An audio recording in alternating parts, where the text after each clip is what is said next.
కొంతకాలంగా సైలెంట్ మోడ్లో ఉన్న ఉత్తరాంధ్రకు చెందిన ఆ వైసీపీ నాయకురాలు మళ్ళీ యాక్టివ్ అయ్యారా? రాబోయే ఎన్నికల్లో బలమైన నియోజకవర్గం నుంచి సీటు దక్కించుకోవడానికి గ్రౌండ్ వర్క్ ప్రారంభించారా? అందులో భాగంగానే పార్టీ కార్యక్రమాల్లో తలక్కున మెరవడం, స్టీల్ ప్లాంటు బాధితుల పరామర్శ, ఇలా అధినాయకుడి లెన్స్లో పడేందుకు ప్రయత్నిస్తున్నారు. ఇంతకీ ఆ బడా నాయకురాలు ఎవరు? ఆమె వ్యూహమేంటి?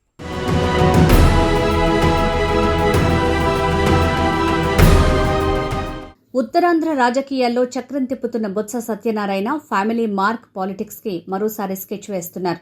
తాజాగా ఆయన సతీమణి బొత్స ఝాన్సీతో పాలిటిక్స్ లో రీఎంట్రీ ఇప్పించేశారు. గత ఎన్నికల్లో విశాఖ ఎంపీగా పోటీ చేసి టీడీపీ అభ్యర్థి శ్రీభరత్ చేతిలో ఓటమి పాలయ్యారు ఝాన్సీ. అప్పటి నుంచి ఝాన్సీ విశాఖ ముఖం చూడనే లేదు. ఎన్నికల సమయంలో మాత్రం నేను పుట్టింది విశాఖలో, నా పుట్టినిల్లు వైజాగ్ అంటూ ప్రజల్లో సెంటిమెంట్ పండించినా అదంతగా వర్కౌట్ కాలేదు. దీంతో ఘోర పరాజయం పొందారు. ఇక తన అడ్రస్ విశాఖనే అని చెప్పిన ఆమె ఆ తర్వాత ఆ మాటే మర్చిపోయారు. ఎన్నికల్లో ఓడిపోయి దాదాపు 2 ఏళ్ల తర్వాత సడన్ గా విశాఖలో రాజకీయ కార్యక్రమాల్లో మెరుస్తున్నారు ఝాన్సీ. దీంతో ఇప్పుడు బొత్స ఫ్యామిలీ హాట్ టాపిక్ అయింది. ఇంతకీ ఝాన్సీ ఎంట్రీ వెనుక వ్యూహం ఏంటన్న చర్చ రాజకీయ పరిశీలకుల్లో మొదలైంది.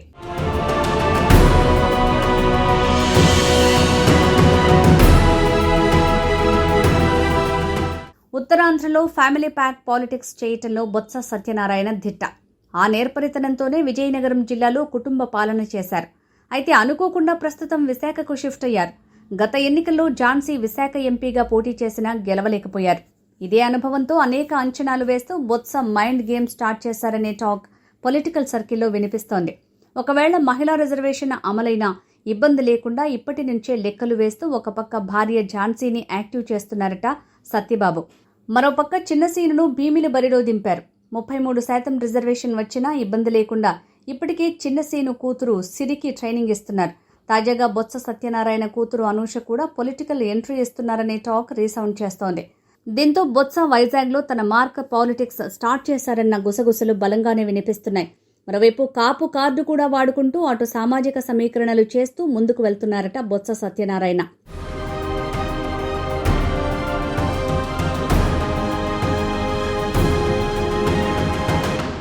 అందులో భాగంగా బొత్స ఝాన్సీ బాగా యాక్టివ్ అయ్యారన్న చర్చ జోరందుకుంది. గత ఎన్నికల తర్వాత ఆమె రాజకీయంగా బయటికి రాలేదు. గతంలో వైసీపీ చేపట్టిన మెడికల్ క్యాంప్ ఇష్యూ, రైతు సదస్సులు, పెట్రోల్ రేట్ల నిరసనల్లో కనబడలేదు. కానీ ఈ మధ్య ఉత్తరాంధ్రలో పార్టీ ఉనికిని బలోపేతం చేసే బాధ్యతను భుజానికెత్తుకున్నారు.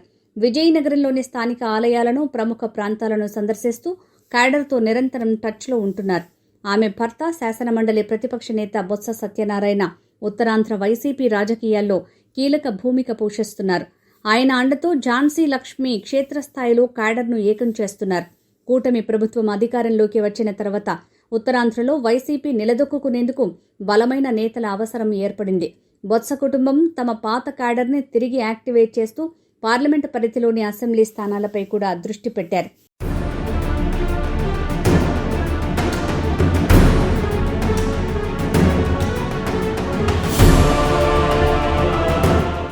తాజాగా తాడేపల్లి మీటింగ్ తర్వాత ఝాన్సీ 2 ఏళ్ల పాలనకు గొడ్డలి పోటు కార్యక్రమాల్లో దూకుడుగా పాల్గొంటున్నారు. అలాగే స్టీల్ ప్లాంట్ ప్రమాద ఘటనలో పరామర్శకు వచ్చిన వైఎస్ జగన్ వెంట కలియదిరిగారు.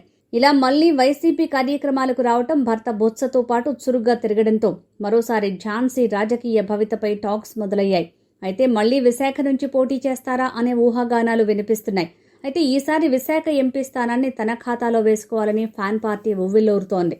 దీంతో జగన్ ఏ కార్యక్రమం చేపట్టినా బొత్స అన్నీ తానై అన్నట్టు నడిపిస్తున్నారు. పార్టీకి పెద్ద దిక్కుగా ఉండి నడిపిస్తున్నారు. ఇలా భవిష్యత్తు ప్రణాళికలో భాగంగా బొత్స ఝాన్సీ వైజాగ్ వైపు చూస్తున్నారనే విషయం ప్రచారంలో ఉంది. రాజకీయాలతో పాటు ఏపీ హైకోర్టు బార్ అసోసియేషన్ సభ్యత్వం పొంది లాయర్గా కూడా ప్రాక్టీస్ చేస్తుండటం ఆమెకు అదనపు బలంగా మారింది. బొత్స ఝాన్సీ లక్ష్మి కేవలం ఎన్నికల సమయానికే పరిమితం కాకుండా రాబోయే సార్వత్రిక ఎన్నికల్లో మళ్లీ ఎంపీ స్థానం నుంచే బరిలోకి దిగే లక్ష్యంతో ముందస్తుగా వ్యూహాలు రచిస్తున్నారు. ఉత్తరాంధ్రలో సామాజిక సమీకరణాలు, బొత్స కుటుంబానికి ఉన్న పట్టు ఆధారంగా ఆమె రీఎంట్రీ వచ్చే రోజుల్లో మరింత బలపడే అవకాశాలు కనిపిస్తున్నాయి. ఏదేమైనా బొత్స పొలిటికల్ స్ట్రాటజీ మాత్రం అదుర్స్ అంటున్నారు రాజకీయ పరిశీలకులు. సత్యబాబు వ్యూహాలు ఏ మేరకు ఫలిస్తాయో చూడాలి మరి.